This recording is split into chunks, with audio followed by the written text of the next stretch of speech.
no, Villar siblings, maaari, pwede, yung dalawa na yon. For any position below the Senate President Pro Tem.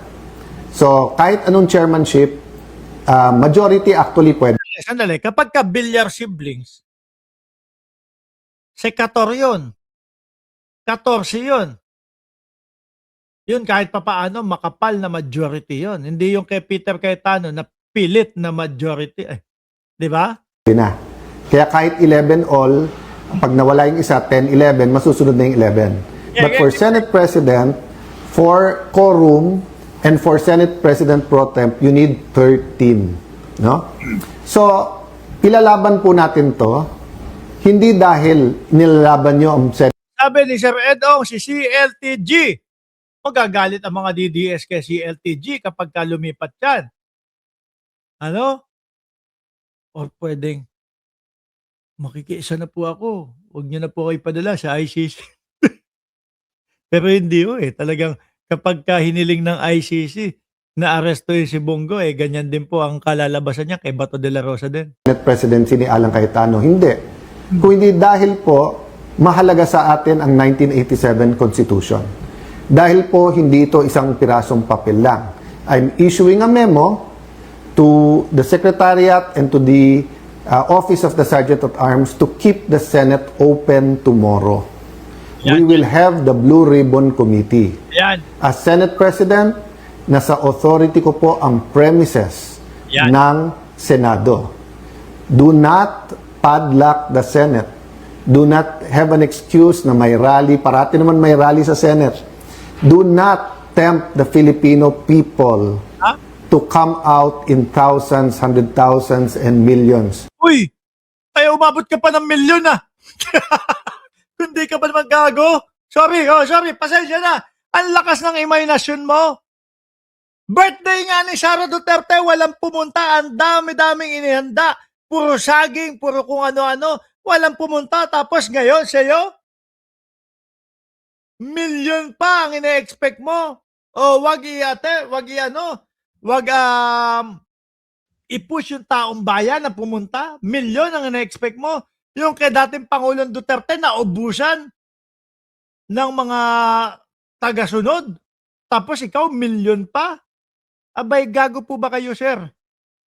We are not provoking a political crisis here. You are provoking a crisis. Wow. Sabi nila, trabaho yung issue. Pinalitan lang nila yung mga chairman, tapos in-adjourn din. Anong oras na din po ba yun, mga kababayan? Bukas, yan, sigurado. Balikan na sa trabaho yan. Hindi rin naman pinatawag yung CA para sa mga general. Hindi rin naman tinuloy yung bill sa sabi lang ospital at saka yung sa mga estudyante, hindi ba? So kitang-kita po kung ano ang kanilang intensyon. Sabi po nila, I'll address myself to pasensya na po kayo, to the Pink and Dilaw group, no. 'Di ba? Payata kayo utuin, mga Pink and Dilaw group. No, kaya medyo malamlam o malamya yung pagkakasabi ni Alan Peter Cayetano para hindi magalit at para baka makuha nila ang suporta ng Pink at Dilaw Group. Sabi nyo, paano naman yan si Senator Marcoleta at si Senator Jinggoy? Bakit sila ang mga vice chairman? Lahat ng issue nandun sa nilagay nyo yung chairman ngayon, di ba? Issue sa campaign donation, campaign donations, nandun po yung issue ng mali-maleta, nandun issue sa flood control. And then, ipopostpone yung... Ilan sa inyo nandyan, di ba? Si Villanueva. Naku, si Villanueva. Putulin na natin si Petra, mga kababayan. Bago po lumabas yung warrant of arrest, o bago po pa-aresto si Alan Peter Cayetano, mga boss chief amo sir, nabanggit po yung pangalan ni Joel Villanueva na 2 linggo na lang ay magagaya na kay Jinggoy Estrada, mga boss chief amo sir. Ano kaya ang pakiramdam ni Boy Dila, Joel Villanueva, sa nalalapit na posible na magaya dito po kay Jinggoy Estrada. Ngayon binalikan namin, mga kababayan. Binalikan namin yung dati po na talagang talagang sobrang init na init ho, mga Boss Chief Amo, sir, kay Villanueva, eh, di ba? Si Villanueva din po, mga kababayan, yung hindi pa napapangalanan pero umiiyak na doon sa Senado. Yung tipo bang, ay wala naman po kami mga kilalang mga district engineer, etc. ganito. Hindi pa napapangalanan pero nagre-react na. Yung pala, ayun, matuturo pala siya. Ngayon, nung binalikan namin mga Boss Chief Amo, sir, nakita namin si Brother Eddie Villanueva. Tingin ko, iba sa inyo, nakita nyo din iyon eh. No? Tingin ko, yung iba sa inyo, napanood din yon. Yung preach ni Brother Eddie Villanueva, nahahabulin kayo ng mga lawyer namin.